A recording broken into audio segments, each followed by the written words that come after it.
This is the first time I've been in front of the media since I left Toronto. So the first thing I'd like to say is that it was 10 great years in Toronto. Masai Ujiri and Larry Tannenbaum, Bobby Webster, everybody, they treated me really well there. It was a fascinating city, fascinating country, lots of good players, etc. So very, very grateful for those 10 years for sure. In saying that, I am super excited to be here. This is a very good team, first of all. The tradition, the city, as a sporting city, and of this organization is amazing, and I'm honored and humbled and excited to be the new head coach of the 76ers. You took some criticism in Toronto for criticizing players, or at least reportedly criticizing players in public before you had spoken to them behind closed doors. How accurate was that, and do you think that's something you need to rectify?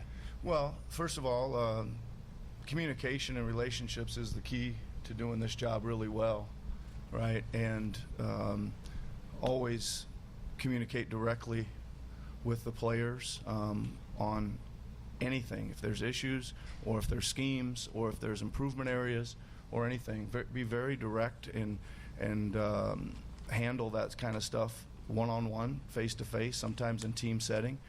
Communication is the key to being a successful head coach, and we'll continue to do that here. You were able to load manage Kawhi and Leonard, and obviously the Raptors, to a title in 2019. How might that experience with Kawhi help you with Joel? Well, I think it'll help a lot.